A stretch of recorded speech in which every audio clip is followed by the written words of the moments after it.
Très bonjour, or actually it is a good evening.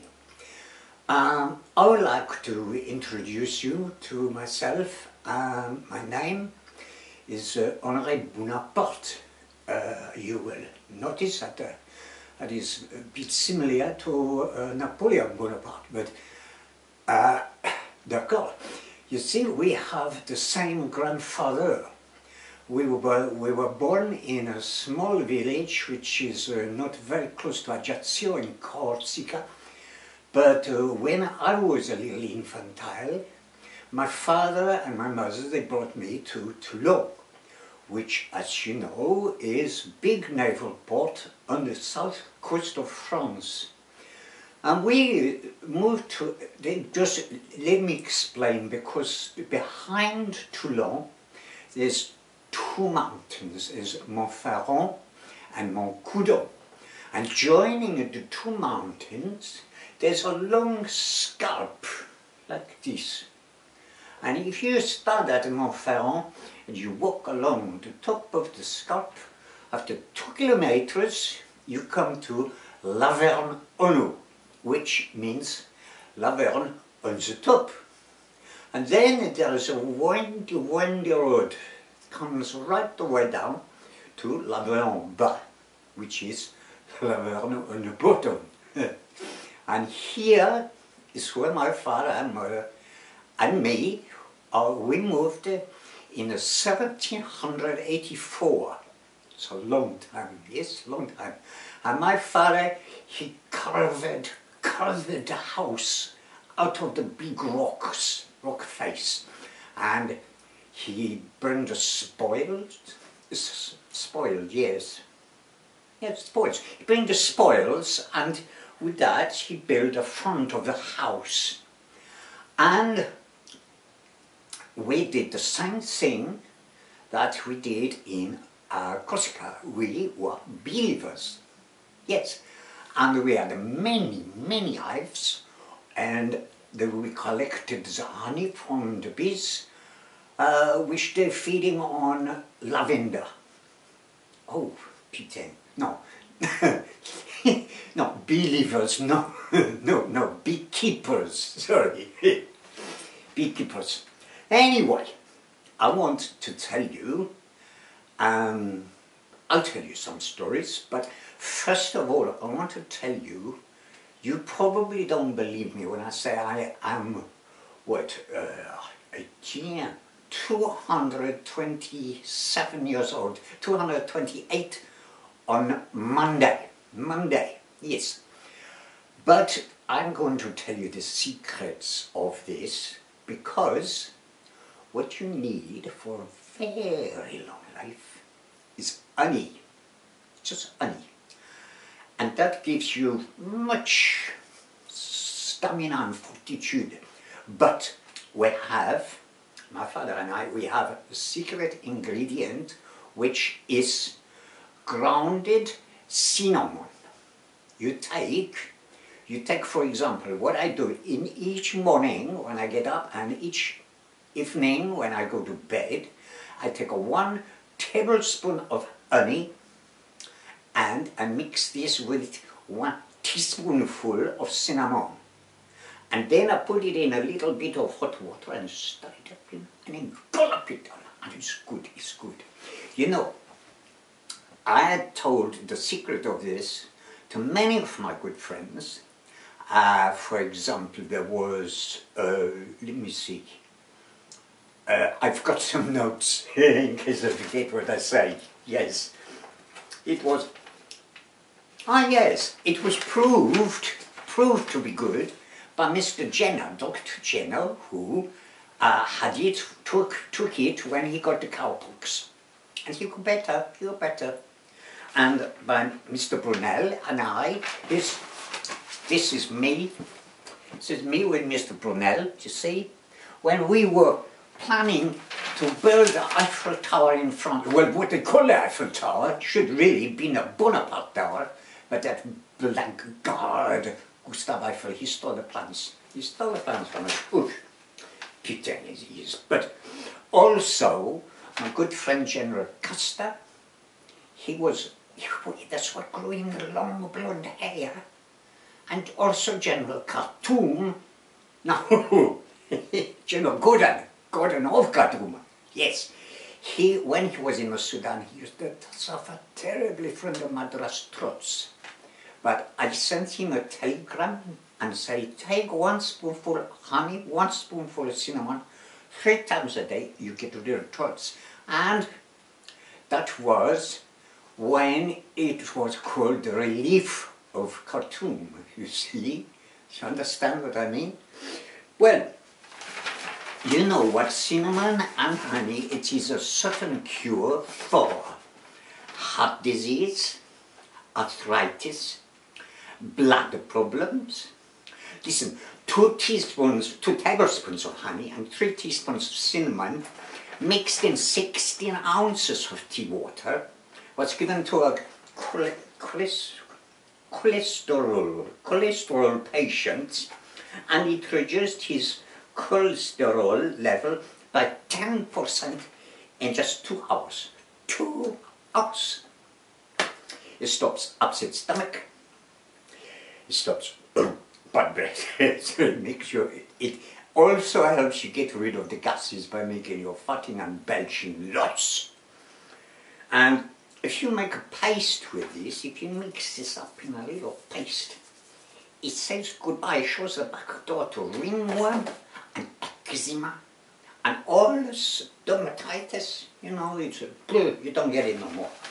And for many years I kept this a secret, but later, that's where I was when I forgot my notes. I told some friends, and the friends, Claude Monet, he made it to 86 years old, but I didn't tell him about it till he was 80, so Matisse got to 85, Renoir, not Renoir, Rodin, he was he would not listen. He would not listen to me, he did not believe me, he only made it to 78. But Mr. Picasso, now there man, Mr. Picasso, he used to use it for getting, you know, the war, getting big and strong. And he was father and children till he was way in his 80s. So, there you go, you want to give it a try. You know, when I first came to England in 1820, I went to live in Isleworth, which was in Middlesex, and that was where I set up the Bear Honey Company. And do you know why I did that? Why I called it the Bear Honey Company and not Honore's Honey Company, which it used to be in the south of France. No, I call it the Bear Honey Company because I went to Hounslow one May Day, and there was a big fair, and I won the competition for guess the weight of the polar bear. Ha!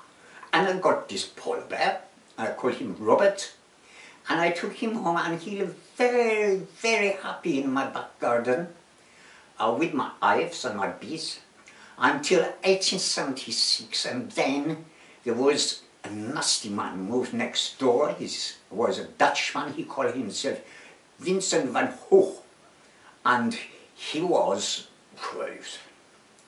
fucking mad man he was.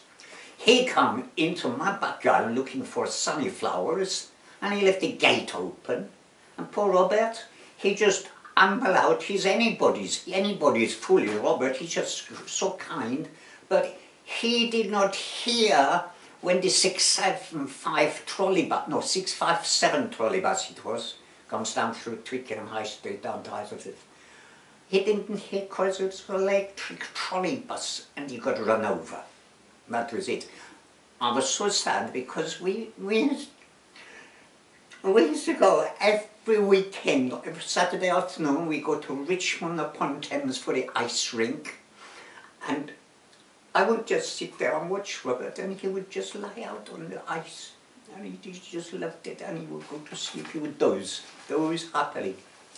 Anyway, that is enough for now.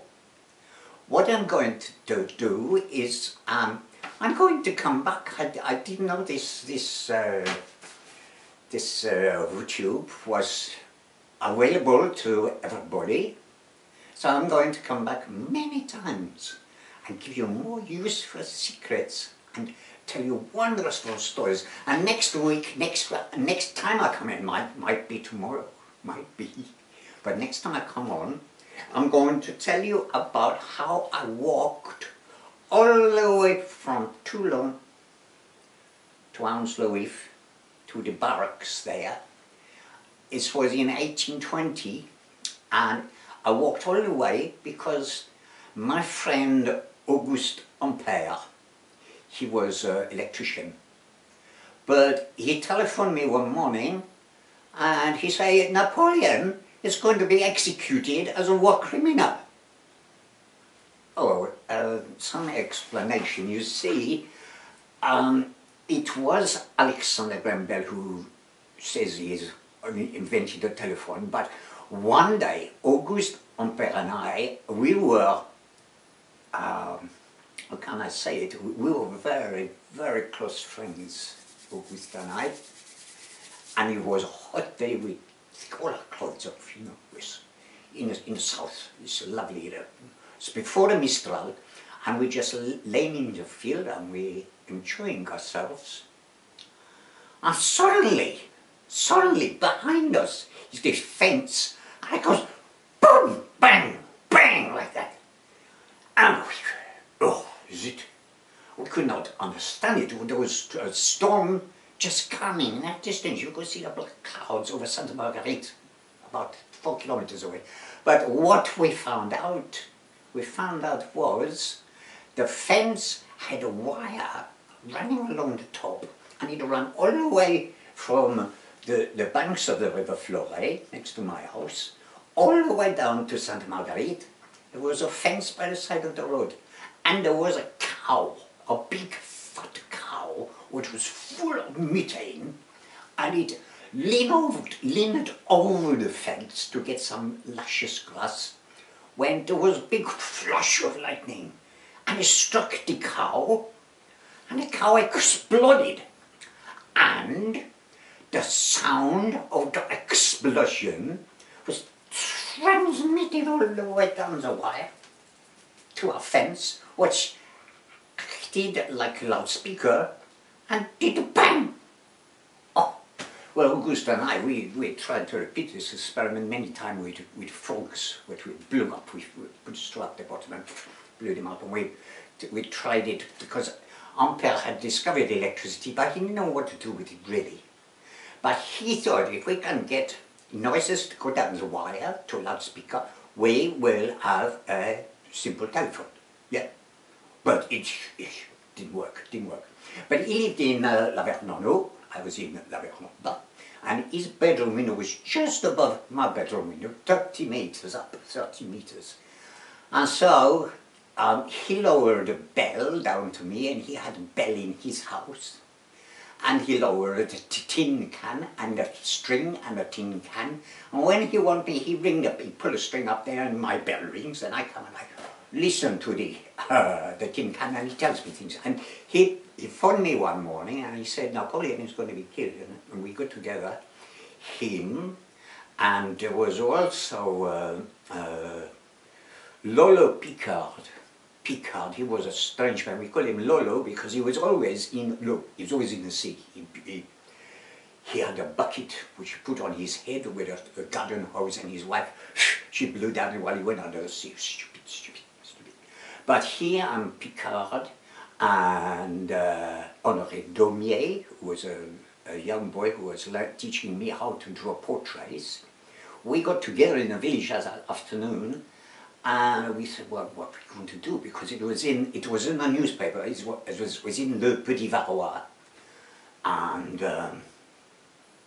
we thought, oh, this was the first day of April in 1820, and so we thought, oh, let's go do something. And I walked all the way from Toulon to Hounslow House in London for to see the Iron Duke.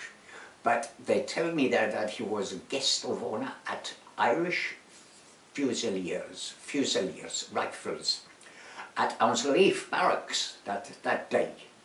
So I had to get the tube to Hounslow Central and walk across the Eve to the barracks. And that's when I met the Iron Duke. But that's another story which I'll tell you again one time. Bye-bye. Hey, bye-bye.